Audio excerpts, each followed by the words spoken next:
Hi అండి, అందరికీ నమస్కారము. అందరు ఎలా ఉన్నారా? బాగున్నారా? నేను బాగున్నాను, మీరు బాగున్నారని అనుకుంటున్నాను. ఓం నమ శివాయ, హర హర మహాదేవ, శంభో శంకర. మనకి ఎంతో ఇష్టమైన శివరాత్రి అయితే వచ్చేసింది. అంతేకాదు శివరాత్రి కాదు, ఈ కథ అనేది ప్రతినిత్యము మీరు విన్నా సరే మీకు పార్వతీదేవి అనుగ్రహం కలిగి పెళ్లి కాని వాళ్ళకైతే పెళ్లి జరుగుతుంది. ఒకవేళ పెళ్ళైన దంపతులకైతే మంచి పుత్రుడు పుడతాడు. ఒకవేళ మంచి పుత్రుడు పుట్టినా వాళ్ళ దాంపత్యంలో ఏదైనా గొడవలు ఉన్నా వాళ్ళకి అన్ని గొడవలు తీరిపోతాయి. ఇదైతే పార్వతీ కళ్యాణం అంటే శివపార్వతుల కళ్యాణం కాబట్టి ఖచ్చితంగా విందాము. ఎందుకంటే ఈ కళ్యాణం విన్న వాళ్ళకి చాలా మంచి జరుగుతుంది.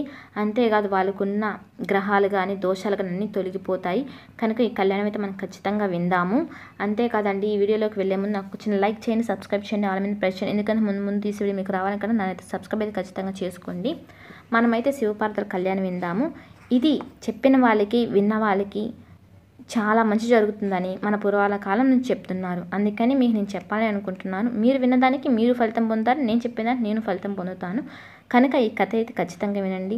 ఈ కథ శివరాత్రి లోపలనే కాకుండా ప్రతినిత్యం విన్నా మీకు ఎంతో మంచి జరుగుతుందన్నమాట. ఈ కథలోకైతే మనం వెళ్దాము. మన ప్రాచీన పురాణ ఇతిహాస ధర్మశాస్త్రాల్లో అన్ని కాలాలకు చెందిన స్త్రీ పురుషులందరికీ మేలును కలిగించే విశేషమైన అంశాలెన్నో ఉన్నాయి. వాటిలో పార్వతీ కళ్యాణము, సీతా కళ్యాణము, రుక్మిణి కళ్యాణము చాలా ముఖ్యమైనవి. శ్రీ పార్వతీ కళ్యాణ కథ శివ మహాపురాణంలోను, వాయుపురాణంలోను, స్కాంద పురాణంలోను వివరంగా వర్ణింపబడింది. తరువాత మహాకవి కాళిదాసు కుమార సంభవం అనే పేరుతో సంస్కృతంలో మహాకావ్యాన్ని వ్రాశాడు. ఈ పార్వతీ కళ్యాణాన్ని భక్తితో చదివిన స్త్రీ పురుషులెవరికైనా వెంటనే పెళ్లి జరిగి ఆ దంపతులకు గొప్ప సాహసవంతుడైన సగుణవంతుడైన కొడుకు పుడతాడు. వాళ్ళ ఇంట ఏ విధమైన దుష్ట గ్రహ దోషాలు కలగవు. దక్ష ప్రజాపతి తన కుమార్తెలలో పెద్దదైన సతీదేవిని ఈశ్వరునికిచ్చి పెళ్లి చేశాడు. ఒకసారి ఈశ్వరునిపై కోపంతో సతీ పరమేశ్వరులను ఆహ్వానించకుండానే ఒక యజ్ఞాన్ని చేయడానికి సిద్ధపడ్డాడు. ఆ విషయం తెలుసుకున్న సతీదేవి తన భర్త అనుమతితో దక్షుని యజ్ఞశాలకు వెళ్ళింది. అక్కడ దక్షుడు పరమశివుణ్ణి చాలా తీవ్రంగా దూషించాడు. శివ దూషణని భరించలేని సతీదేవి అక్కడే యోగాగ్నిలో పడి దగ్ధురాలయ్యింది. దేవి భూమి అయిన ఉత్తర దిక్కున దేవస్వరూపుడైన హిమవంతుడనే పర్వతరాజు తూర్పు పశ్చిమ దిక్కులకు ఆవరించి ఉన్నాడు. అతడు తన పితృదేవతల మానసపుత్రిక అయిన మేనకాదేవిని పెళ్లి చేసుకున్నాడు. ఆ దంపతులకు సుగుణవంతుడైన కొడుకు పుట్టాడు. వానికి మైనాకుడు అని పేరు పెట్టారు.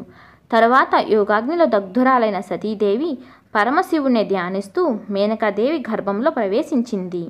మేనక హిమవంతుల కుమార్తెగా పుట్టింది. ఆమె గౌరవర్ణంలో పుట్టడం చేత ఆమెకు గౌరీ అని పేరు పెట్టారు. పర్వతరాజు పుత్రిక అయినందుకు ఆమెను జనులందరూ పార్వతి అని పిలిచారు. పార్వతి శుక్లపక్ష చంద్రునిలా దినదిన ప్రవర్ధమానురాలయ్యింది. కాలానుగుణంగా ఆమె యవనవతి అయ్యింది. పరమశివుడు సతీదేవి వినియోగాన్ని భరించలేక హిమవత్ పర్వత చర్యలలో తీవ్రమైన తపస్సు చేయ ప్రారంభించాడు. ఆ విషయాన్ని తెలుసుకొని హిమవంతుడు పార్వతీదేవిని తీసుకొని వెంట పెట్టుకుని ఈశ్వరుడు తపస్సు చేసే ప్రదేశానికి వెళ్ళి ఆయనకు పరిచర్యలు చేయమని స్వయంగా తన కుమార్తెను పార్వతిని నియమించాడు. పార్వతీదేవి స్వయంగా భక్తితో పువ్వులు, సమిధలు, దర్భలు ఈశ్వరునికి సమకూర్చి పెడుతూ ఆయన తపస్సుకు భంగం కలగకుండా పరిచర్య చేస్తున్నది. తారకాసుడు పెడుతున్న బాధను భరించలేక దేవతలందరూ దేవేంద్రునితో కలిసి బ్రహ్మదేవుని దగ్గరకు వెళ్ళారు. బ్రహ్మ ప్రత్యక్షమై దీనంగా ఉన్న వాళ్ళని చూశాడు. అప్పుడు దేవతలందరూ బ్రహ్మను గొప్పగా స్తుతించారు. బ్రహ్మదేవ, సృష్టికి ముందు ఒక్కడివే అయినా నీవు సత్వరజోస్తమ గుణాలను మూడింటిని విభజింపి భేద స్వరూపుడైన నీకు నమస్కారము. నీవు జలములందించిన వీర్యము వలన చరచరాత్మకమైన విశ్వం ఆవిర్భవించింది. అందుచేత నిన్ను ప్రపంచమునకు కారణమని చెబుతున్నారు. నీవే బ్రహ్మ, విష్ణు, మహేశ్వరుని సృష్టించి సృష్టస్థితి సంహారమునకు కారణమయ్యావు. స్త్రీ పురుషులను సృష్టించాలని కోరికని దేహ భాగాల తల్లిదండ్రులని చెబుతున్నారు. బ్రహ్మదేవా, నిన్ను నీవే సృష్టించుకున్నావు, నిన్ను నీవే తెలుసుకుంటున్నావు, నీలో నీవే లయమై ఉన్నావు. ఇతరుల ఆపేక్ష నీకు కొంచెం కూడా లేదు. నీవు ద్రవస్వరూపడవు, కఠిన స్వరూపడవు, స్థూలము, సూక్ష్మము, కార్యము, కారణము, అణువుల అణువుగా మహాత్ముగా ఉంటున్నావు. ముందుగా ఓంకారాన్ని కలిగి ఉత్తాదనానుదాత్త స్వరాలను కలిగి యజ్ఞము పనిగా స్వర్గము ఫలితంగా కలిగిన వేదాలకు నీవే కారణం అవుతున్నావు. భోగ మోక్షాల రూపమైన నిన్ను ప్రకృతిని సాక్ష్యమైన పరమాత్మ అని చెబుతున్నారు. నీవు పితృదేవతలకు తండ్రివి, దేవతలకు దేవుడవు, పరమును కంటే పరమైన వాడవు. నీవే హావ్యము, నీవే హోతవు, నీవే యజమానివి, భోజ్యము భోక్త భుజింపజేసేవాడవు నీవే. నీకంటే రెండవది లేదు. ఈ విధమైన దేవతల యథార్థ స్తోత్రానికి సంతోషించిన బ్రహ్మదేవతలను అనుగ్రహించి పరాపశ్యంతి మధ్యమ వైఖరి అని 4 విధాలైన భాష 4 ముఖాల నుంచి వెలువడింది. దేవతల యోగక్షేమాలను అడిగాడు. వాళ్ళ ముఖాలు కాంతి విహీనమైన ఉండడానికి కారణాన్ని అడిగాడు. తారకాసుని వలన తాము పడుతున్న బాధలను వివరించి వాణ్ణి సంహరించమని దేవతలు ప్రార్థించారు. అప్పుడు బ్రహ్మ చెప్పాడు, మీ కోరిక నెరవేరుతుంది, కానీ నేను వాణ్ణి సంహరించలేను. వాణ్ణి నేనే వృద్ధి పొందించాను. విషవృక్షానైనా తానే పెంచి తానే నరుకుట తగనది కాదు కదా. వాణ్ణి చంపడానికి ఈశ్వర రేతస్సు నుంచి పుట్టినవాడే సమర్థమవుతాడు, కానీ మరెవరిని సాధ్యం కాదు. ఈశ్వరుని రేతస్సును పార్వతి మాత్రమే భరింపగలదు. అందువలన ఇనుము అయస్కాంతము చేత ఆకర్షింపబడినట్లుగా శివునికి పరిచర్యలు చేస్తున్న పార్వతి మనస్సును పరమేశ్వరుడు ఆకర్షించేటట్లుగా ప్రయత్నించండి.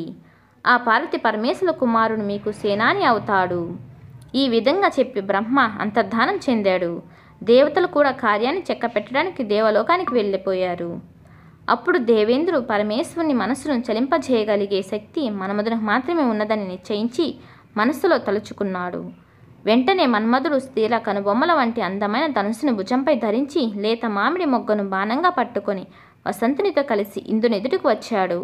దేవేంద్రుడు మన్మధుని చాలా గౌరవించి తన సింహాసనపై కూర్చునబెట్టుకొని, మిత్రమా, నాకు వజ్రాయుధము నీవును 2 అస్త్రములు. వజ్రాయుధము తపస్సాలుర విషయంలో మందమైనవి, నీవనే వస్త్రము సర్వకార్యములలో సమర్థమైనది, కార్యసాధనమైనది. నీ బలం నాకు తెలుసును, కావున నాతో సమానుడు అయిన నిన్ను దేవకార్య సాధనకై వినియోగిస్తున్నాను. తపస్సులో నిమగ్నుడై ఉన్న పరమేశ్వరుని పార్వతి సేవిస్తున్నది. దేవతల్ని మిక్కిలిగా బాధించే తారకాసుని చంపగల శక్తి ఈశ్వర రేతస్సు నుంచి పుట్టిన వానికే ఉన్నది. అందువలన ఈశ్వరుని మనసు పార్వతిని ఆకర్షింపనట్లుగా నీ బాణాన్ని ప్రయోగించు. ఈ పనిలో నీకు వసంతుడు సహాయం అవుతాడు. ఈ పని పార్వతీదేవి వలన కావలసినదే అయినప్పటికీ బీజమే అంకురమును కారణమైనప్పటికీ ఉత్పత్తి కంటే ముందు నీరు ప్రధానమవుతున్నది కదా. నీవే పనికి ప్రధానముడు. నీవు బాణ ప్రయోగం లేకుండా పరమశివునికి పార్వతిని చూడాలనే ఆసక్తి కలగదు. దీనివలన నీకు కలిగే కీర్తిని గురించి నేను చెప్పనక్కరలేదు. ఎందుకంటే యాచించే వాళ్ళు దేవతలు, పని 3 లోకాల వాళ్ళది. పని నీ బాణం చేత మాత్రమే సిద్ధిస్తుంది. నీ పరాక్రమం విచిత్రమైనది.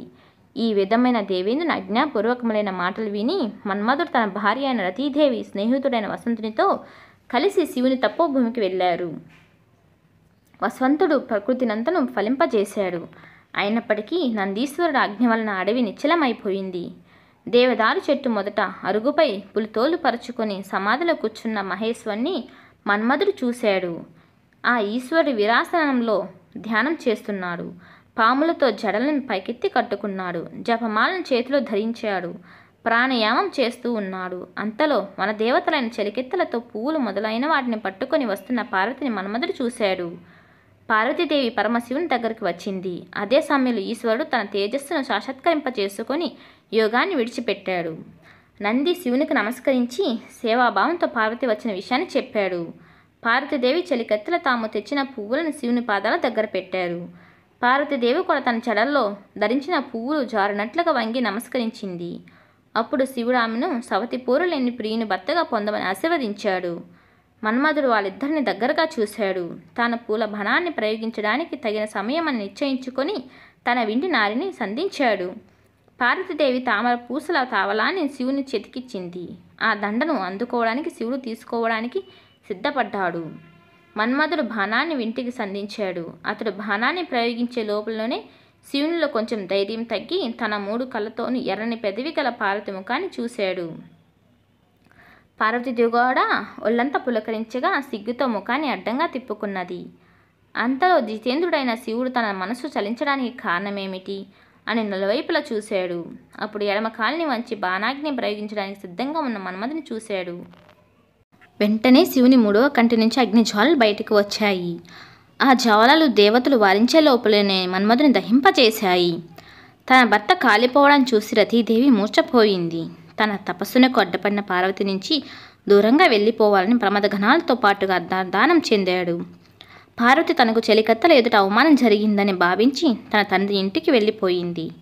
తన కళ్ళ ఎదుటనే మన్మధుడు కాలిపోవడం చూసిన పార్వతి శివునిచే తన కోరిక నెరవేరకపోవటాన్ని తలుచుకొని తన రూపాన్ని తాను నిందించుకున్నది. ప్రియుడు గుర్తించని అందము వ్యర్థమైనది కదా అని నిరాశపడింది. ఏ విధమైన దోషం లేని అందమైన శరీరాన్ని పొందడానికి తపస్సు చేయాలని నిశ్చయించుకున్నది.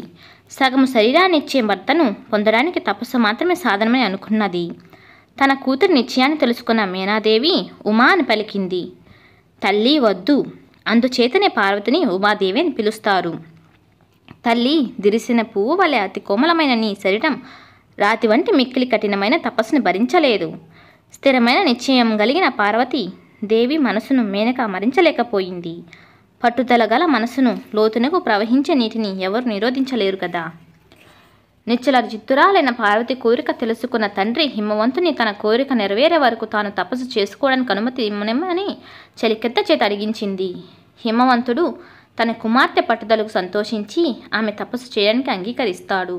ఒక విశాలమైన శిఖరం మీద ఆమె తపస్సు చేయడానికి తగిన ఏర్పాట్లు చేయించాడు. అప్పుడు పార్వతీదేవి తపస్సు చేసిన శిఖరమే నేడు గౌరీ శిఖరంగా పేరును పొందింది. పార్వతి తపస్సు ప్రారంభించడానికి ముందు తన అలంకారాలన్నిటినీ విడిచిపెట్టేసింది. సూర్యకాంతి గల నారిచీరను పట్టుకున్నది. ఆమె ముఖం తలదువ్వి పువ్వులతో అలంకరింపచేసినంత అందంగా ఉండేదో, తపస్సునిగా జడలు కట్టినప్పుడు కూడా అంతే అందంగా ప్రకాశిస్తున్నది. తపో నియమాన్ని అనుసరించిన పార్వతి ముందు త్రాటిని 3 పీటలకు ధరించింది. దాని చేత ఆమె కంటి భాగం కందిపోయి ఎర్రగా అయింది. ఆ దేవి పెదవులకు లత్తుగా పూయటకు ఒంటిగా మంచి గంధాన్ని పూసుకోవడానికి ఉపయోగించే చేతులు ఇప్పుడు దర్భలను కోయడానికి, జపమాలను తిప్పడానికి ఉపయోగిస్తున్నది. శ్రేష్టమైన మెత్తని ప్రక్కపై పడుకునే పార్వతి తన చేతిని దిండుగా చేసుకుని రాతిపై పడుకున్నది. వ్రత నియమంలో ఉన్న గౌరీదేవి తన విలాస చేష్టను తీగల ఎందును, చంచల దృష్టి ఆడలేల ఎందును మాత్రమే నిలిపి ఉంచింది. ఆ పార్వతి తన ఆశ్రమంలో ఉన్న చిన్న చెట్లకు నీళ్లు పోస్తూ తన కుమారునికి పాలు పోస్తున్నట్టుగా ప్రేమను చూపిస్తున్నది.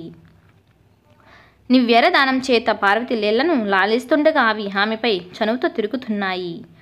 స్నానము, హోమము, నారచీర ధారణము, స్తుతి పాఠము కలిగిన గౌరీ దేవిని చూడడానికి ఒకనాడు మునులు వచ్చారు. ధర్మం చేత పెద్దవాళ్ళ విషయంలో వయసుని ఎంచరు కదా. పార్వతి తపోభూమిలో పరస్పర వైరము గల జంతువులు తమ విరోధాన్ని విడిచిపెట్టడం చేతను, చెట్లు కోరిన పండ్లను ఇవ్వడం చేతను, కొత్త పన్నశాలలో అగ్నిహోత్రము చేయబడడం చేతను ఆ ప్రదేశము చాలా పవిత్రమైనది. తాను చేస్తున్న తపస్సు వలన ఫలితం సిద్ధించిందని గ్రహించిన పార్వతి తన కోమలమైన శరీరాన్ని లెక్క చేయక కఠినమైన తపస్సుకు సిద్ధపడింది. ఆ దేవి గ్రీష్మకాలంలో 4 దిక్కులలోనూ ఉన్న అగ్నులతో పాటుగా 5వ అగ్నిగా సూర్యుని తేజస్సు చేత వెలుగుతూ పంచాగ్ని తపస్సు చేసింది. ఆ విధంగా తప్పించబడిన పార్వతి ఆయాచితంగా లభించిన నీళ్లను, చంద్రకిరణాలను మాత్రమే ఆహారంగా స్వీకరిస్తూ తపస్సు చేసింది. పంచాగ్ని మధ్యలో తపించిన ఆమె శరీరంపై తొలకర జల్లులు పడడం చేత కొంత ఉపశమనం కలిగింది. మొదటి వర్షపు నీటి బిందువులు ముందుగా ఆమె కనురెప్పలపై పడి పెదవి మీదుగా జారి క్రమంగా నాభిలోకి ప్రవేశించింది. క్రమంగా జడివాన కురిసినప్పుడు ఆ పార్వతి రాతి మీద పడుకోగా ఆమె తపస్సునకు సాక్ష్యములెవల మెరుపులు మెరిశాయి. పుష్యమాస రాత్రుల్లో మంచు పడుతుండగా చల్లని నీటిలో నిలిచి చక్రవాక పక్షులను చూస్తూ ఉన్నది. లోకంలో ఎండిపోయి రాలిన ఆకులను తినట గొప్ప తపస్సు అని చెబుతారు. కానీ ఆ పార్వతి అలా ఎండి రాలిన ఆకులను కూడా తినకుండా తపస్సు చేయడం వలన ఆమెను పురాణమున తెలిసిన వాళ్ళు అపన్న అని పిలుస్తారు. తామర తుడువల మృదువైన ఆమె శరీరము ఈ విధంగా ఎండకు ఎండి వానలో తడిచి చలికి వణికి మహామునుల తపస్సులను అతిక్రమించింది. ఒకనాడు నల్లలేడి చర్మం ముదుకు దండాన్ని భరించి నేర్పుతో మాట్లాడగలిగే బ్రహ్మ తేజస్సు చేత ప్రకాశిస్తూ మూర్తి భవించిన బ్రహ్మచర్య శ్రమం వల్లే ఉన్న ఒక బ్రహ్మచారి పార్వతీదేవి తపోవనానికి వచ్చాడు. పార్వతీదేవి ఆయనకు ఎదురు వెళ్ళి గౌరవంగా సపర్యవలన చేసింది. చిత్త స్థైర్యం గల వాళ్ళు సమానులైనప్పటికీ ఇతరులపై అధికమైన గౌరవాన్ని చూపిస్తారు. విధిపూర్వకంగా పార్వతి చేసిన పూజా సత్కాలను పొంది కొంతసేపు మార్గయాసము తీర్చుకునే వాని వలె నటించి ఉమాదేవిని ఏ విధమైన మనోవికారము లేకుండా చూస్తూ క్రమ పద్ధతిలో మాట్లాడడానికి పూసుకున్నాడు. హోమాది కర్మలకు సమిధలు, దర్భలు కష్టపడకుండా దొరుకుతున్నాయా? ఇక్కడ నీళ్లు నీకు స్నానానికి యోగ్యములై ఉన్నాయా?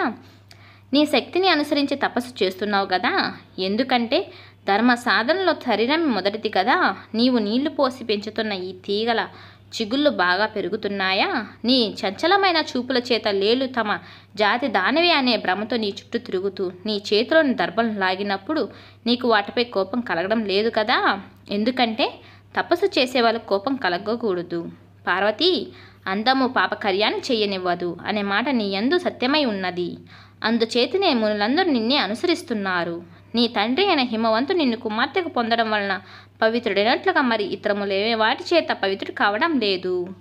నీవు త్రివర్గాల్లో గొప్పదని తెలుసుకుంటున్నావు. 7 మాటల చేత స్నేహం ఏర్పడుతుందని విద్వాంసులు చెబుతున్నారు. కావున సుందరి, నన్ను పరాయివానిగా భావించకు. బ్రాహ్మణుకు సహజమైన స్వభావం చేతను నీతో ఏర్పడిన స్నేహము చేతను గొప్ప సహనగుణం గల నిన్ను ఒకటి అడగాలని అనుకుంటున్నాను. రహస్యము కానిదైతే సమాధానం చెప్పు. మొదటి బ్రహ్మ అయిన హిరణ్య గర్భుని వంశంలో పుట్టిన దానవు. 3 లోకాల సౌందర్యము రాశిగా పోసి సృష్టింపబడిన అందగత్తెవు. ఐశ్వర్య సుఖం కోసం నీవు వెనక దక్కరలేదు. కొత్త యవన వయస్సులో ఉన్న దానవు. ఇంతకంటే తపస్సుకి ఫలితమేమిటో చెప్పు. సాధారణంగా స్త్రీలు భరించలేని అవమానాన్ని పొందినప్పుడే ఈ విధమైన తపశ్చర్యలకు పూనుకుంటారు. అటువంటిది నీకు ఎన్నడూ జరగదు. ఎందుకంటే ఇతరులెవరికి లభించని విచారం లేని రూప సౌందర్యము గల దానవు. నీ తల్లిదండ్రుల వలన నీకెటు వంటి అవమానం కలగదు. ఇంకా ఇతరులను ఏ విధంగానూ అవమానం జరగదు. పాము పడగపై ఉన్న మణిని పొందడానికి ఎవడు సాధించగలడు కదా. యవ్వనంలో ధరింపవలసిన ఆభరణాలను విడిచిపెట్టి ముసలితనంలో ధరింపవలసిన నారబట్టలు ఎందుకు ధరించావో చెప్పు. చంద్రుడు నక్షత్రాల్లో కూడిన రాత్రి సమయంలో సూర్యోదయానికి అర్హమవుతుందేమో చెప్పు. స్వర్గాన్ని కోరి తపస్సు చేస్తున్న దానివైతే నీ శ్రమ వ్యర్థమే. ఎందుకంటే నీ తండ్రి నివాస భూములే దేవతా విహార స్థలాలు. లేదా వరుని గురించి తపస్సు చేస్తున్న దానివైతే ఇక తపస్సును చాలించు. రత్నాన్ని ధరించే వాళ్ళే వెతుక్కుంటారు, కానీ రత్నం తనను ధరించే వాళ్ళ కోసం వెతకదు కదా. నీ వేడి నిట్టూర్పు వలన నీవు వరుని కోసమే తపస్సు చేస్తున్నట్లుగా నా మనసులో సందేహం కలుగుతున్నది. నీవు వరించదగిన వాడే కాదు. అయినా నీవు వరించినప్పటికీ లభించిన వాడెవడుంటాడు? ఆహా, నిన్ను ఇంత కష్టపెడుతున్న యువకుడెవడో కానీ తన సౌందర్య గర్వంతో మోసపోయాడని నేను భావిస్తున్నాను. ఇటువంటి స్థితిలో నిన్ను చూసిన మనస్సు ఎవరికైనా సరే మనసు మండుతుంది. ఓ గౌరీ, ఎంతకాలం నీవల కష్టపడతారు? ఇక నీ తపస్సు చాలించు. నేను కూడా తపస్సు చేసేవాడినే. కావాలంటే నా తపస్సులో సగభాగాన్ని నీకు ఇస్తాను. దానివల్ల నీవు కోరిన ప్రియుని పొందవచ్చును.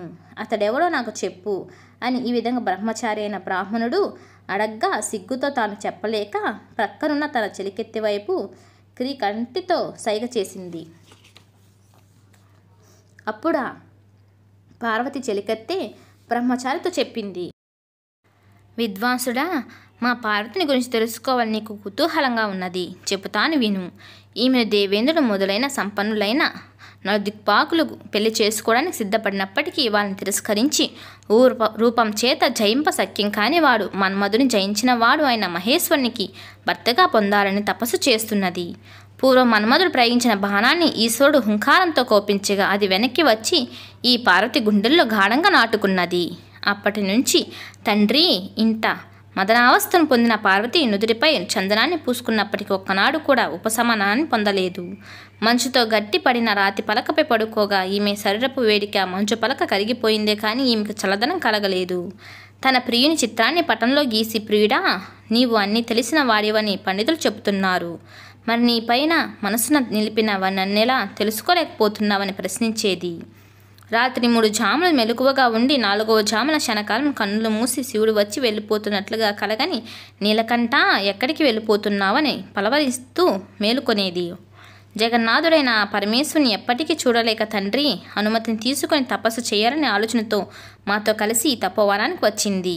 ఈమె తపస్సు ప్రారంభించే ముందమే నాటిన విత్తనం మొలకెత్తి పెద్ద చెట్టై పుష్పించి ఫలించి ఈమె తపస్సుకు సాక్ష్యంగా నిలిచింది. కానీ ఈమె కోరిక మాత్రం ఇంకా మొలకెత్తనే లేదు. తపస్సు చేత కృషింపపోయిన పార్వతిని చూస్తున్న మాకు ఎండిపోయిన నాగేటి విషాలను తడిపిన దేవేంద్రుడు లాని దుర్లభముడైన ఈశ్వరుడే ఉన్నాడు అనుగ్రహిస్తాడో మేము తెలుసుకోలేకపోతున్నాము. ఈ విధంగా పార్వతి హృదయాన్ని రహస్యంగా లేకుండా చెప్పిన చెలికెత్తెల మాటలను విని బ్రహ్మచారి, ఓయి, నీ చెలికెత్తి చెప్పే మాట నిజమేనా అని అడిగాడు. అప్పుడు పార్వతి నమస్కరించి జపమాలని చేతిలో వేసుకొని సిగ్గుపడుతూనే బ్రహ్మచారితో చెప్పింది, వేద విధుల్లో శ్రేష్ఠ, నీవు విన్నదంతా నిజమే. ఉన్నత పదవిని పొందడానికి తపస్సే తగిన సాధకం కదా, కోరికలను పొందడానికి విషయం లేదు కదా. పార్వతి మాటలు విని బ్రహ్మచారి, ఆ పరమేశ్వరుడు చాలా అమంగళములైన అలవాట్లు కలవాడని తెలిసిన కూడా మళ్ళీ వాణ్ణే వరిస్తున్నావు. వాణ్ణి గురించి ఆలోచించి నీ ప్రయత్నాన్ని విడిచిపెట్టు. చెడు వస్తువుని పొందాలని పట్టుదల కల పార్వతి, మంగళప్రదమైన వివాహం కంకణం ధరించిన నీ చేతిని పాములను కడియముగా ధరించిన శివుడు తన చేతితో మొదటిసారిగా పట్టుకున్నప్పుడు నీవు ఏ విధంగా ఓర్చుకోగలవు?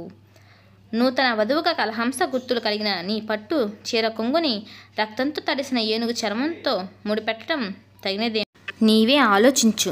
గొప్ప రాజవంశంలో పువ్వులు పరిచిన నేలపై పడే నీ కాలి పారాని గుర్తులు వెంట్రుకలతో వెదజల్లిన శ్మశానంలో ఉండడానికి శత్రువు కూడా సహించలేడు. ముక్కంటి వక్షస్థలాన్ని పొందడం సులభమే కానీ అతని వక్షస్థలంపై ఉన్న చితాభస్మం మంచి గంధపు పూత కలిగిన నీ వక్షస్థలానికి అంటుకుంటుంది. పార్వతీ, ఇంతకంటే నవ్వుల పాలయ్యే విషయం మరొకటి ఉందో. కొత్త పెళ్లి కూతురుగా పట్టుపుటేనుగుపై ఊరేగవలసిన నీవు ముసల ఎద్దుపై ఎక్కి తిరగడం చూసిన ప్రజలందరూ నవ్వుతారు. ఇంతకు ముందే శివునాశ్రయించిన చంద్రుని గురించి, ఆయనను పెళ్లి చేసుకోదలిచిన నిన్ను గురించి విచారించవలసి వస్తున్నది. పార్వతీ, శివునిలో వరుణకు ఉండవలసిన లక్షణాలలో ఏ ఒక్కటైనా ఉన్నాయేమో ఆలోచించు. శరీరపు అందాన్ని చూస్తే వంకర కన్నులు పుట్టక ఎటువంటిదో ఎవరికి తెలియదు. దిగంబరవతే అతని సంపదను తెలియజేస్తున్నది. అందువలన ఈశ్వరుని పెళ్లి చేసుకోవాలనే ఆలోచన విడిచిపెట్టు. పుణ్యలక్షణాలైన నీకు అటువంటి చెడు లక్షణాలు గల ఈశ్వరునకు సంయోగం తగినది కాదు. శ్మశానంలో ఉన్న మరణశిలికి యజ్ఞశాలకు ఉన్న ఉపస్తంభానికి చేసి వైదిక పూజను చెయ్యరు కదా. ఈ విధంగా శివుని గురించి తిరస్కారంగా మాట్లాడిన బ్రహ్మచారితో పార్వతీదేవి కోపంతో చెప్పింది, నీవు నిజంగా ఈశ్వరుని పరమార్థాన్ని తెలిసిన వాడువు కావు. అందుచేతనే నాతో ఈ విధంగా మాట్లాడావు. లోక సామాన్యము కాని కారణము హింపలేని మహాత్ములను గురించి అవివేకులుగా విధంగానే ద్వేషిస్తారు. ఆ పదలకు ప్రతీకారం కానీ సంపదలను కోరుకున్న వారు కానీ మంచి గంధం మొదలైన సుగంధ ద్రవ్యాలను అలంకారాలను స్వీకరిస్తారు. ఏ విధమైన కోరికలు లేని ఈశ్వరునకు వీటితో పని లేదు. ఈశ్వరుడు దరిద్రుడైనప్పటికీ సంపదలన్నిటికీ కారణమవుతాడు. శ్మశాన నివాసి అయినప్పటికీ 3 లోకాలకు అధిపతి అవుతున్నాడు. భయంకర రూపం కలిగినప్పటికీ శివుడు అని చెబుతున్నారు. శివుని నిజత్వాన్ని ఎవరు ఎరుగరు.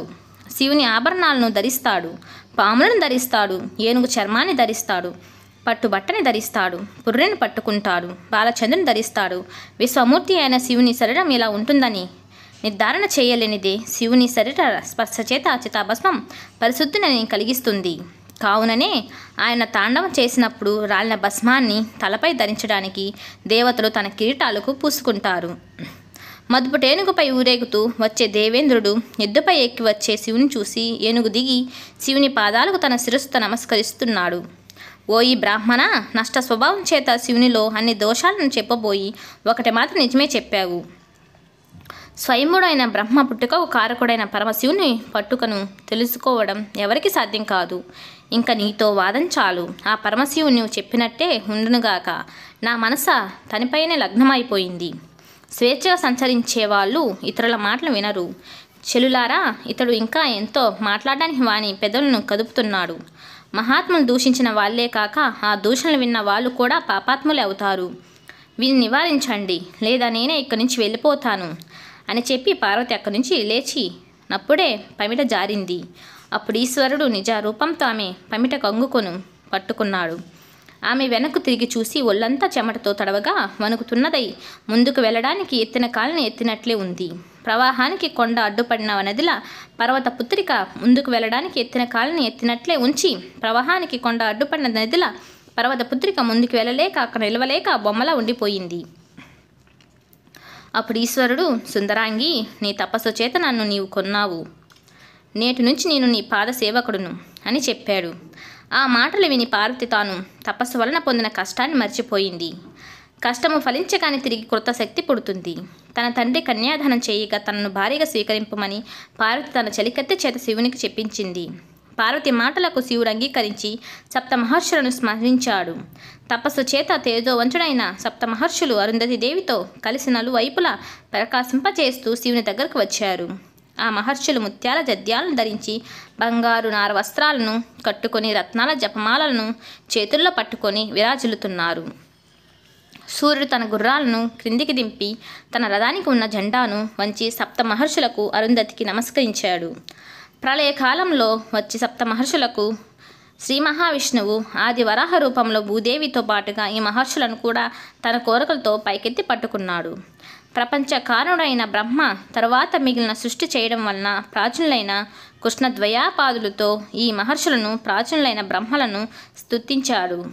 జన్మాంతర ఫలితాలను అనుభవిస్తున్నప్పటికీ ఆ మహర్షులు ఇంకా తపస్సును చేస్తూనే ఉన్నారు. అటువంటి మహర్షుల మధ్యన తన భర్తనే చూస్తూ వస్తున్న అరుంధతి దేవిని ఆ ఋషులు తప ఫలాన్ని సిద్ధింపచేసే దేవతల ప్రకాశిస్తున్నది. శివుడు ఆ మహర్షులను అందరినీ సమాన భావంతోనే గౌరవించాడు. పరమశివునికి అరుంధతిని చూడగానే తాను కూడా భార్యను పొందాలని కోరిక ఎక్కువైంది. పవిత్ర వర్తులైన భార్యలే ధర్మ సాధనకు మూలమైన వాళ్ళు. శివునకు భార్యను పొందాలని కోరిక కలగ్గా మన్మథునకు ఉపశమనం కలిగింది. సాంగముగా 4 వేదాల అధ్యయనం నశింపచేసిన మహర్షులు సంతోషంతో జగద్గురువైన పరమశివునితో చెప్పారు, మేము వేదాలను నియపూర్వకంగా అభ్యసించినందుకు, విధి ప్రకారంగా హోమం చేసినందుకు, మేము చేసిన తపస్సునకు నేడు మాకు ఫలితం సిద్ధించింది. జగత్ ప్రభువైన నీవు మమ్మల్ని స్మరించడం వలన మా కోరిక సిద్ధించింది. నిన్ను మనసులో కలిగిన వాడే పూజ్యుడైనప్పటికీ నీ మనసులో ఉన్నవాళ్ళు పూజ్యుల్లో శ్రేష్ఠులవుతారు. ముందే మేము సూర్యచంద్రుల కంటే ఉన్నతమైన స్థానాన్ని పొంది ఉన్నాము. ఇప్పుడు నీవు మమ్మల్ని స్మరించడం వలన ఇంకా ఉన్నతమైన స్థానాన్ని పొందిన వాళ్ళమయ్యాము. గొప్పవారి ఆదరణ తమ గుణాలతో విశ్వాసం కలిగించుటే చేత మేము నీచే గౌరవాన్ని పొంది మేము గొప్పవాళ్ళముగా భావించుకుంటున్నాము. నీవు మమ్మల్ని స్మరింపవలసిన వచ్చిన సంతోషాన్ని నీకు చెప్పుము. విరూపాక్ష, అంతర్యామివైన నీకు మేము ఏమి చెప్పగలము? నిన్ను మేము స్వయంగా చూస్తున్నప్పటికీ నీ యథార్థ తత్వాన్ని మేము గ్రహింపలేము. బుద్ధులకు అతిథుడైన నీ ఆత్మస్వరూపాన్ని మాకు చెప్పు. సృష్టి, స్థితి, సంహారాల్లో ఈ రూపం దేనికి సంబంధించినది? సరే, నీ స్వరూప విషయాన్ని అలా ఉంచు. ప్రభు, నీవు స్మరించక వచ్చిన మేము చేయదగిన కార్యాన్ని ఆదేశించండి. అప్పుడు ఈశ్వరుడు చెప్పాడు, ఏ విధమైన కార్యమునైనను నా స్వార్థము కోసము కాదని మీరు ఎరుగుదరు. నేను 8 మూర్తులలో ఈ స్వరూపాన్ని పొందానని నీకు తెలుసును. అటువంటి నేను వర్షం కోసం దేవేంద్రుని ప్రార్థించిన చాతిక పక్షిల దేవతలు శత్రువైన తారకాసును సంహరించడానికి సంతానాన్ని పొందమని నన్ను ప్రార్థించారు. అందువలన యజమాని హోమాగ్ని సృష్టించడానికి చంద్రకర్రని కోరినట్లుగా పార్వతీదేవి అందు నేను పుత్ర సంతానాన్ని పొందాలని కొంటున్నాను. మీరు హిమవంతుని దగ్గరికి వెళ్ళి నాకు పార్వతినిచ్చి పెళ్లి చేయవలసిందిగా కోరండి. పెద్దలు కుదిర్చిన సంబంధములుగా విరోధములుండవు. మహోన్నతుడైన స్థిరమైన ఈ భూభారాన్ని వహిస్తున్న హిమవంతుడు చాలా పూజనీయుడు. వానితో సంబంధము నాకు శ్రేష్టమైనది. లోకంలో ఋషులు చెప్పిన మాటలే ఆచారములవు కడుతున్నాయి. కాబట్టి హిమవంతునితో ఏ విధంగా మాట్లాడాలో మీకు నేను చెప్పనక్కర్లేదు. పూజ్యురాలైన అరుంధతి దేవి కూడా అక్కడ కార్యాన్ని నిర్వహిస్తుంది. సాధారణంగా వివాహ విషయాల్లో స్త్రీలే సమర్థులై ఉంటారు. అందువలన మీరు వెంటనే కార్యసిద్ధికై ఓషధి ప్రస్థపురానికి వెళ్ళండి. మళ్ళీ మనవి మహాకోశ తీరంలోనే కలుసుకుందాము.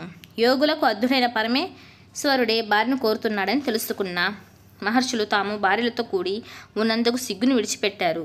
అప్పుడు చాలా మంచిదని చెప్పి ఆకాశ మార్గంలో ఓషధి ప్రస్థపురానికి వెళ్ళిపోయారు. పరమేశ్వరుడు కూడా తాను ముందుగా నిర్దేశించిన స్థలానికి వెళ్ళిపోయాడు. మహర్షులు ఆకాశ మార్గంలో చాలా వేగంగా ఓషధి ప్రస్థపురానికి వెళ్ళారు. ఆ పట్టణం అలాక పట్టణం కంటే సంపన్నమైన స్వర్గలోకంగా ఉంది. మహర్షులు ఆ పట్టణాన్ని చూసి స్వర్గ కోసం చేసే పుణ్యకార్యాలు మోసములని భావించారు. ద్వారపాలకులు ఆ మహర్షులను చూస్తూ ఉండగానే వాళ్ళు హిమవంతుని మందిరానికి వెళ్ళారు. హిమవంతుడు పూజా ద్రవ్యములతో మహర్షులను ఎదురు వెళ్ళి స్వాగతించాడు. స్వయంగా మహర్షులు సత్కరించిన తర్వాత హిమవంతుడు తానే దారి చూపుతూ అంతఃపురానికి తీసుకుని వెళ్ళాడు. అక్కడ ఋషులు కర్రలతో చేయబడిన ఉన్నతాసనాలపై కూర్చొని పెట్టి తాను ఒక ఆసనంపై కూర్చొని మహర్షులతో చెప్పాడు, ఊహించని మీ దర్శనం నాకు మేఘంలోని వర్షంలాగాను కనిపించని పువ్వులు పండ్లుగాను తోస్తున్నది. మీ అనుగ్రహం వలన నేను 3 జ్ఞాని అయినట్లుగా, ఇనుము బంగారం అయినట్లుగాను, భూమి నుంచి స్వర్గానికి వెళ్ళినట్లుగాను భావిస్తున్నాను. సత్పురుషులు నివసించిన ప్రాంతాన్ని తీర్థమని చెబుతారు కాబట్టి నేను ఈనాటి నుంచి ప్రాణులను పవిత్రం చేయగల వాడిని భావిస్తున్నాను.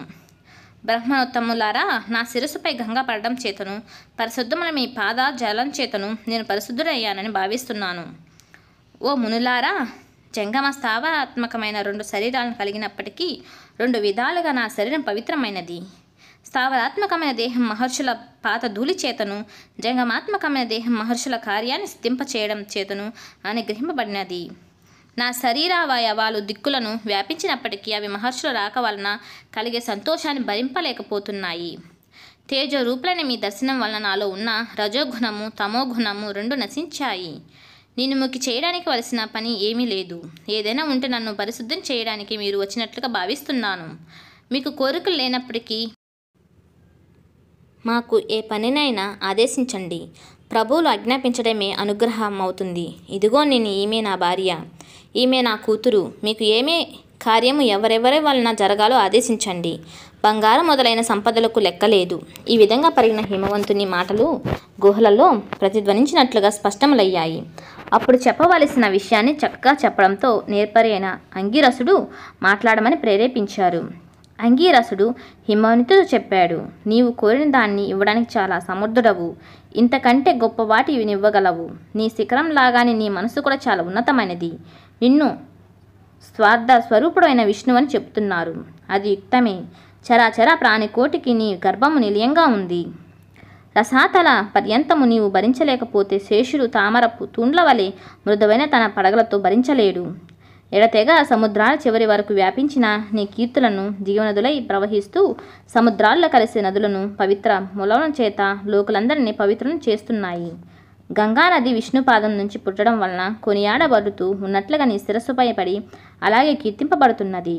అడ్డంగాను పైకి క్రిందికి వ్యాపించే స్వభావం కలిగి విష్ణువును గల త్రివిక్రమ రూపం నీకు స్వభావంశం చేత సిద్ధించింది.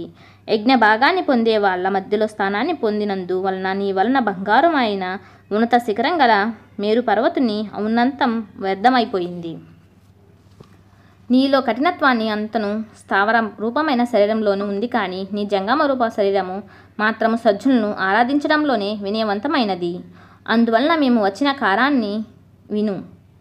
ఆ పని నీదే. కళ్యాణముల బోధనము వలన ఈ విషయంలో కొంత భాగాన్ని మేము కూడా పొందుతున్నాము.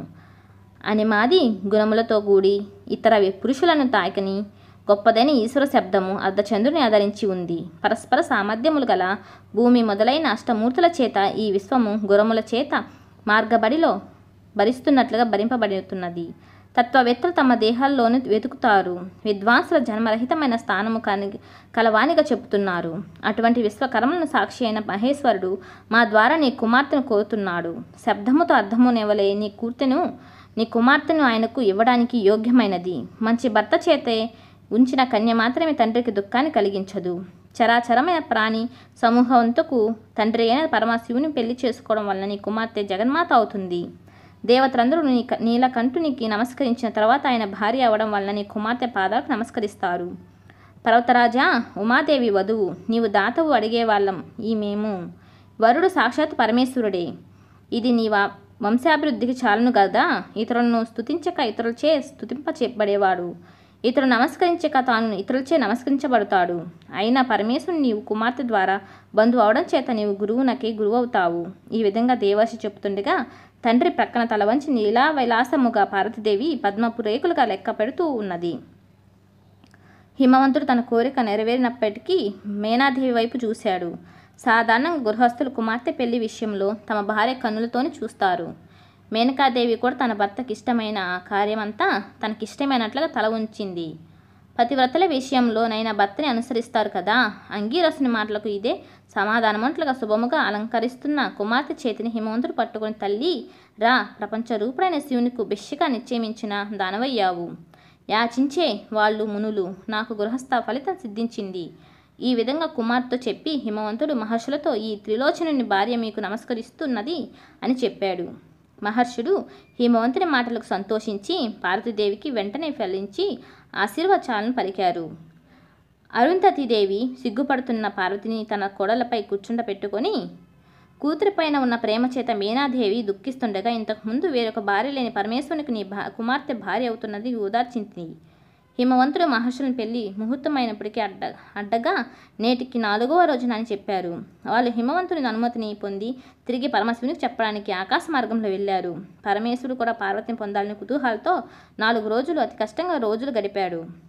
3 రోజుల తర్వాత హిమవంతుడు శుక్లపక్షంలో లగ్నము నుంచి సప్తమ స్థానంలో చంద్రుడు ఉండగా బంధువులతో కలిసి కన్యాదానం చేయడానికి దీక్షని పొందాడు. పార్వతీదేవిపై అభిమానంతో పట్టణంలోని ప్రతి ఇంటిలోనూ పెళ్లి సంబంధములైన మంగళకరములైన పనులు చేస్తున్నారు. అంతఃపురము పట్టణమంతా ఒకటే అన్నట్లుగా పెళ్లి అలంకరణ జరిగాయి. మందార పుష్పాలతో రాజమార్గాన్ని అలంకరించారు. పట్టు వస్త్రాలతో నగరమంతా జెండాలు నిలబెట్టారు. బంగారపు తోరణాలతో అలంకరించారు. ఆ పట్టణం స్వర్గ శోభని పొందింది. అనేకులు కొడుకులు కూతుళ్ళు ఉన్నప్పటికీ భర్త ఇంటికి వెళ్ళిపోతుందనే బాధతో తల్లిదండ్రులకు ఆమెపై ప్రేమ అధికమైంది. ఆ పార్వతి ఆశీర్వచనాలు పొందుతూ బంధుజనుల ఒడిలోకి చేరింది. ఒకరు అలంకరించిన తర్వాత వేరొకరు ఈ విధంగా బంధువులందరూ తమ తమ ఒడిలో కూర్చోబెట్టుకొని అలంకరించారు. ఉత్తర ఫల్గుణ నక్షత్రంలో చంద్రుడుండగా ప్రాతకాల ముహూర్తంలో పార్వతిని పెళ్లి కూతురుగా పుణ్యవంతులైన బంధు స్త్రీలు అలంకరించారు. ఆ గౌరీదేవిని తెల్లని ఆవపిండితో లేత గరికలను నూరి నలుగు పెట్టి అభ్యంగన స్నానం చేయించారు. తరువాత స్త్రీలందరూ పార్వతిని పెళ్లి కూతురుగా గొప్పగా అలంకరించారు. పార్వతి ముత్తైదువులకు నమస్కరించగా వాళ్ళు అఖండమైన పతి ప్రేమని పొందమని దీవించారు. మహాశివుడు కూడా నంది భుజాన్ని ఆలంబనం చేసుకొని సార్దుల చర్మాన్ని కప్పిన ఎద్దుపై ఎక్కి ప్రయాణమయ్యాడు. సప్తమాతృకలు తమ తమ వాహనాలపై శివుని అనుసరించారు. తరువాత ప్రమద గణాలను శూలాలను ధరించి మంగళతూర్య నాదాలతో అనుసరించారు. శివునకు సూర్యుడు విశ్వకర్మ ఇచ్చిన గొడుగునిచ్చాడు. తరువాత మొదటి బ్రహ్మ అయిన చతుర్ముఖుడు శ్రీవత్సలాంఛనుడైన విష్ణువు సాక్షాత్తు ఆ మహాదేవుని సమీపానికి జయశబ్దాలను చేస్తూ వచ్చారు. ఇంద్రాది లోకపాలకులు శుభలక్షణాలైన వస్త్రాభరణాలను ధరించవచ్చి శివునికి నమస్కరించారు. మహాదేవుడు వారినందరినీ యథారీతిగా గౌరవించాడు. వారందరికంటే ముందుగా సప్త మహర్షులు నిలవగా చిరునవ్వుతో శివుడు ఈ వివాహ యజ్ఞానికి మీరు ఆధ్వర్యులుగా ప్రవర్తించడానికి కోరాడు. అందరూ ఆకాశ మార్గంలో ఓషధి ప్రస్థపురానికి చేరుకున్నారు. హిమవంతుడు దేవతల రాకను తెలుసుకొని ఆనందంతో వస్త్రాలంకారది సంపదల చేతను ఏనుగులతోనూ సవరివారంగా ఎదురు వెళ్ళి సాధారణంగా దేవతందరికి స్వాగతం పలికి విడిది గృహానికి తీసుకుని వెళ్ళాడు. దారిలో ఓషధి ప్రస్థపుర స్త్రీలు తమ పనులను విడిచి మెడలపై నుంచి కుతూహలంతో పరమశివుని చూశారు. అక్కడ శివునకు పట్టు వస్త్రాన్ని ధరింపచేసి కొత్త వెన్నెల చేత సముద్రుని వలె పార్వతీదేవి దగ్గరకు తీసుకుని వెళ్ళారు. హిమవంతుడు పార్వతిని తీసుకుని రాగా శివుడు ఆమె చేతును స్వీకరించాడు. పార్వతి పరమేశ్వరుల పాని గ్రహణ సమయంలో ఎదురుగా ఉత్తమమైన కాంతి పుంజపు ఆవిర్భవించింది. ఆ ఉమాపరమేశ్వరుల దాంపత్య శోభ వర్ణింపక శక్యం కానిదైంది. ఆ దంపతులు ఎత్తైన అగ్నిజ్వాల చుట్టూ ప్రదక్షిణలు చేశారు. పురోహితుని మాటని అనుసరించి ఆ దంపతులు 3 సార్లు ఆ అగ్నికి ప్రదక్షిణ చేశారు. వధువైన పార్వతిని బ్రాహ్మణులు ఆశీర్వదించారు. తల్లి, ఈ అగ్ని మీ వివాహ కర్మకి సాక్షి అయినది. నీ భర్త అయిన శివునితో కలిసి నిర్విచారముగా ధర్మాన్ని ఆచరించుము. ఈ విధంగా పార్వతీ పరమేశ్వరుల కళ్యాణము ప్రజాపత్యమనే వివాహ పద్ధతిలో జరిగింది. భవానీదేవి చెవులను విస్తరించి యాజ్ఞికుల మాటలకు శ్రద్ధగా విన్నది. తరువాత ధ్రువ నక్షత్రాన్ని చూడమని చెప్పగా సిగ్గుతో తల ఎత్తి చూసింది. ఈ విధంగా పురోహితుని చేత నిర్వహింపబడిన పాణిగ్రహణ కార్యమైన తరువాత దంపతులు మేనాహివంతుడైన నమస్కరించి తరువాత పితామహునికి నమస్కరించారు. బ్రహ్మ కళ్యాణి వీరమాతవును కమ్మని దీవించాడు.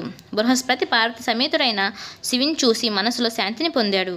తర్వాత ఆ దంపతులు చతురస్త్ర వేదికపై బంగారపు ఆసనాలపై కూర్చొని లోకాచారాన్ని అనుసరించి పరస్పరం తడిసిన అక్షతలను చల్లుకున్నారు. లక్ష్మీదేవి పొడవైన నలంకల పద్మాన్ని గొడుగ్గా పట్టుకున్నది. సరస్వతిదేవి సంస్కృతం ప్రాకృత రూపులైన 2 విధములుగా భాషలతోనూ స్తుతించింది. ఈ విధంగా దంపతులైన పార్వతి పరమేశ్వరులకు ముందుగా పార్వతీదేవి మన సంకల్పం చేత వినాయకుడు జన్మించాడు. తరువాత దేవకార్యమైన తారకాసురుని సంహార నిమిత్తమై పరమేశ్వరుని రేతస్సు నుంచి మరొక పుత్రుడు జన్మించాడు. వానికే సుబ్రహ్మణ్య స్వామి అని, కార్తికేయుడని, షణ్మాత్రుడని, షణ్ముఖుడని వివిధములైన పేర్లున్నాయి. ఈ విధమైన పవిత్రమైన పార్వతీ కళ్యాణాన్ని భక్తితో చదివిన వాళ్ళకి, విన్న వాళ్ళకి అనేక శుభాలు కలుగుతాయి. పుత్రులు లేని వాళ్ళకి సుగుణవంతులైన పుత్రులు జన్మిస్తారు. పెళ్లిగాని స్త్రీ పురుషులకు అన్యోన్యమైన అనుకూలమైన సహచరులు లభిస్తారు. ఇది నిరాకారునప్పటికీ లోక కళ్యాణం కోసమే సాకారుడై లోకచరాన్ని అనుసరించి దాంపత్య సుఖాన్ని అనుభవించిన పరమాత్మ మాయా విలాసము. ఇదే అండి పార్వతీ కళ్యాణము. ఈ కళ్యాణం ఎవరైతే విన్నారో వాళ్ళకి పార్వతీ అనుగ్రహం కలిగి వాళ్ళకి పెళ్ళైతే గబాన్ జరుగుతుంది. ఒకవేళ పెళ్ళి కాని వాళ్ళు ఉంటే పెళ్ళైంది ఖచ్చితంగా జరుగుతుంది. పెళ్ళైన వాళ్ళు ఉంటే ఒకవేళ పిల్లలు పుట్టకుండా ఉంటే ఈ కళ్యాణం ప్రతినిత్యం విన్నా వాళ్ళకి పిల్లలైతే పుడతారు. మంచి కుమారుడు పుట్టి వాళ్ళు తేజోవంతులుగా ఎదుగుతారు. ఒకవేళ పెళ్ళైన భర్తలు ఎవరైనా సరే గొడవల్లోనూ విభేదాల్లో ఉంటే వాళ్ళకి ఈ కళ్యాణం విన్నప్పటి నుంచి గొడవలు అనేది తగ్గిపోయి మంచి సంసార బంధం అయితే కలుగుతుంది. కనుక మనము ఈ పార్వతీ కళ్యాణం విన్న తర్వాత మన భవిష్యత్తు మారుతుందని మన పూర్వకాలం చెప్తున్నారు. మనం చేసి ఏ తప్పులైనా సరే ఈ పార్వతీ కళ్యాణం ప్రతినిత్యం చదువుకున్నా, ప్రతినిత్యం పారాయణ చేసిన, ఒకవేళ ప్రతినిత్యం వింటున్నా సరే ఈ పార్వతీ కళ్యాణం వల్ల మనకున్న దోషాలు, గ్రహాలు అన్నీ తొలగిపోయి మన ఇంట్లో ఎటువంటి చెడు ఉద్దేశాలున్నా సరే అన్నీ తొలగిపోయి పార్వతీ కళ్యాణం వల్ల మనకి అన్నీ మేలు జరుగుతాయి. కనుక ఈ పార్వతీ కళ్యాణం మనం ఖచ్చితంగా విందాము. ఇది మనకి శివరాత్రి అప్పుడు విన్న చాలా మంచిది. ఒకవేళ శివరాత్రికే కాదు మేము ప్రతినిత్యం వింటాము, ఈ పార్వతీ కళ్యాణం విన్న తర్వాత మాకంతా మంచి జరుగుతుంది అని అనుకున్న వాళ్ళైతే ఖచ్చితంగా ఈ పార్వతీ కళ్యాణం ప్రతినిత్యము పారాయణ చేసుకోండి, వినండి, మీరే చదువుకోండి. ఒకవేళ మీరు చదువుకోలేమన్నప్పుడు వినండి, విన్న తర్వాత మీకే అర్థమవుతుంది ఒక పార్వతీ కళ్యాణం యొక్క విశిష్టత ఏమిటో. ఈ వీడియో కనుక మీకు నచ్చినట్లయితే నన్నైతే సబ్స్క్రైబ్ చేసుకోండి, ఆల్ మీద ప్రెస్ చేయండి. ఎందుకంటే ముందు తీసే వీడియో మీకు రావాలి కనుక నన్నైతే సబ్స్క్రైబ్ చేసుకోండి. నాకైతే శివుడు అంటే చాలా ఇష్టం అండి. శివుడిని నేను చిన్నప్పటి నుంచి పూజిస్తాను. శివుడు అంటే